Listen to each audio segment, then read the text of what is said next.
कराची, हैदराबाद और दादू में बल्दियाती इलेक्शन 15 जनवरी को ही होंगे। इलेक्शन कमीशन ने सिंध हुकूमत का फैसला मुस्तरद कर दिया। इलेक्शन कमीशन के इजलास में सिंध हुकूमत की दरख्वास्त और नोटिफिकेशन पर गौर। वजारत दाखिला को इंतहाई हसास पोलिंग स्टेशन पर फौज और रेंजर्स की तैनाती यकीनी बनाने की हिदायत। सिंध हुकूमत ने बल्दियाती इलेक्शन का दूसरा मरहला एक बार फिर मुलतवी करने का ऐलान किया था। सिंध हुकूमत ने कराची, हैदराबाद और दादू की 2 तहसीलों में इतवार को बल्दियाती इलेक्शन न कराने का ऐलान किया था। वज़ीर इत्तलात सिंध शर्जील मेमन ने कहा, किसी के सड़क पर आने से बात नहीं मानी गई। पीपल्स पार्टी ने हमेशा कोशिश की सबको साथ लेकर चले। दादू की 2 तहसीलों में सैलाबी पानी जमा है, वहां इलेक्शन मुमकिन नहीं। इलेक्शन कमीशन से मेहड़ और खैरपुर नातिन शाह में इलेक्शन मुलतवी करने की गुजारिश की। बाकी अजला में बल्दियाती इलेक्शन शेड्यूल के मुताबिक होंगे।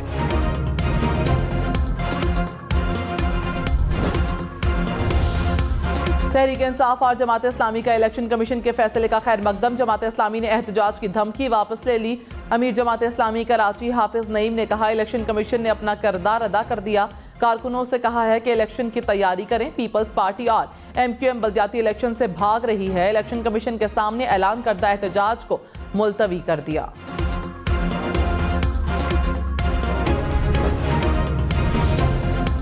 पंजाब असम्बली तोड़ने की समरी गवर्नर पंजाब को मिल गई। तहरीक इंसाफ ने निगरान सेटअप की तैयारी शुरू कर दी। PTI का पंजाब में अबूरी हुकूमत के लिए हमजा शहबाज से मुशावरत का ऐलान। गवर्नर पंजाब ने 48 घंटे में दस्तखत ना किए तो असम्बली खुद ब खुद तहलील हो जाएगी। खैबर पख्तूनख्वा असम्बली 2 दिन बाद तहलील करने का ऐलान। मुआविन खुसूसी अतातारा ने दावा किया कि परवेज इलाही ने एक MPA को कहा कि हुकूमत बचा लो, तहरीक अदम एतमाद जमा करा दो। परवेज इलाही की काबीना के एक मुशीर ने यह पैगाम हमें भेजा। एतमाद का वोट झूठे तरीके से लेकर अपनी हुकूमत का खात्मा किया गया। साबिका MPAs के हलकों में जाने वाले अरबों रुपए के फंड्स वापस करवाएंगे। रहनुमा तहरीक इंसाफ फवाद चौधरी ने कहा, हुकूमत ने पहले इस्लामाबाद में बल्दियाती इंतखाबात कराने के अदालती हुक्म को जूते की नोक पर रखा। अब सिंध हाई कोर्ट के फैसले को हवा में उड़ाया जा रहा है।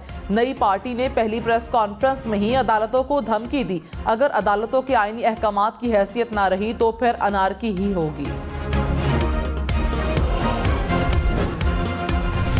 साबिक वज़ीर दाखिला शेख रशीद ने कहा, इमरान खान ने PGM को चारों शाने चित कर दिया। वज़ीर दाखिला रिपोर्ट्स का हाथी साबित हुआ, ये सिर्फ भड़के मार सकते हैं। खैबर पख्तूनख्वा असम्बली भी तहलील होगी। सिंध असम्बली से भी निकलेंगे, उसके बाद कौमी असम्बली की बारी आएगी। पंजाब असम्बली कल तहलील हुई तो इलेक्शन रमजान में मुतवक्के। 14 अप्रैल से पहले इंतखाबात और शेड्यूल फरवरी में मुतवक्के। 9वें रोज में इलेक्शन कराना लाजमी होगा। सूरत हाल असम्बली तहलील करने के बाद ही वाज़े होगी। इंटरबैंक में डॉलर 6 पैसे महंगा, रुपए की कदर में कमी। $1 228 रुपए 20 पैसे का हो गया।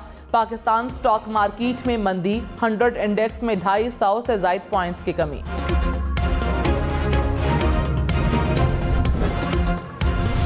के इलेक्ट्रिक की मुख्तलिफ कैटेगरीज में बिजली की कीमत ₹1.49 से लेकर ₹4.49 फी यूनिट करने की मंजूरी। नेपरा में डिस्कोज और के इलेक्ट्रिक के यकसा टैरिफ से मुतालिक वफाकी हुकूमत की दरखास्त पर समात। डिस्कोज के लिए चौथी सहमाई एडजस्टमेंट कीमत में ₹3.30 फी यूनिट इजाफा हुआ था। मुल्क भर में सर्दी की शदीद लहर, मैदानी इलाकों में धुंध, पहाड़ों पर बर्फ ही बर्फ। वादी लीपा में 3 रोज से शदीद बर्फबारी, पहाड़ों पर 7 फीट तक बर्फ पड़ चुकी। वादी लीपा का जमीनी मुनकता, शदीद बर्फबारी से निज़ाम जिंदगी बुरी तरह मुतासिर। बिजली का निज़ाम दरहम बरहम। वादी नीलम में भी कई सड़कें बंद, बिजली और मवासलात का निज़ाम मुतासिर। कई इलाकों में खुराक और अद्वियात की किल्लत। लाहौर में कहना काछा के इलाके में फैक्ट्री में आग भड़क उठी। रेस्क्यू टीमों की इमदादी कार्रवाइयां। पेशावर के इलाके तहकाल बाला में फर्नीचर के गोदाम में लगी आग पर काबू पा लिया गया।